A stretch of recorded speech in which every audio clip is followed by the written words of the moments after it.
વધુ એક આરોપીના મકાન ઉપર બુલડોઝર છે તે ફરી વળ્યું છે। જે દ્રશ્યો હું દેખાડી રહ્યો છું રાજકોટના ભીસ્તીવાડ ખાતેના દ્રશ્યો છે કે જે આગળ એક આરોપીના મકાન ઉપર છે તે બુલડોઝર ફેરવી દેવામાં આવ્યું છે। આ તમામ જે બુલડોઝર જે અહીંયા આવતાની સાથે જ ચુસ્ત પોલીસ બંદોબસ્ત વચ્ચે આ ડિમોલેશન છે તે કરવામાં આવ્યું છે અને હજુ પણ આગામી દિવસોમાં પણ જે યાદી છે તે તૈયાર કરવામાં આવી રહી છે અને આ જ રીતના જે પણ આરોપીઓનું નામ છે તે આ યાદીની અંદર આવશે તે તમામે તમામ આરોપીઓનું મકાન છે તે પાડી દેવામાં આવશે। જોઈ શકાય છે કે જે મોટું મકાન આવેલું હતું તે મકાનની અંદર જે આરોપી રહેતો હતો તે અનેક વખત આરોપોમાં આવી ચૂક્યો હતો અને તે બાદ આનું જે લિસ્ટમાં નામ છે તે તૈયાર કરવામાં આવ્યું હતું ને તે બાદ હવે આ આરોપીનું મકાન છે તે અહીંયા પાડી દેવામાં આવ્યું છે અને આવા અનેક આરોપીઓના મકાન છે તે આવનારા દિવસોમાં પણ પાડવાનું છે તે ચાલુ રાખવામાં આવશે અને હજુ પણ યાદી છે તે તૈયાર થઈ રહી છે। કેમેરા પર્સન મિતભાઈની સાથે Sahil Sappa, BS Time TV news, Rajkot.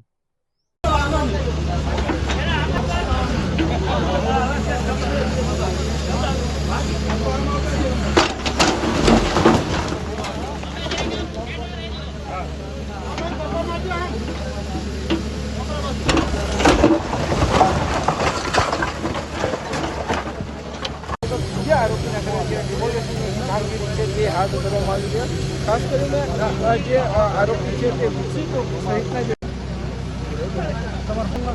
આરામ જ કરાવી ગરમ થાય।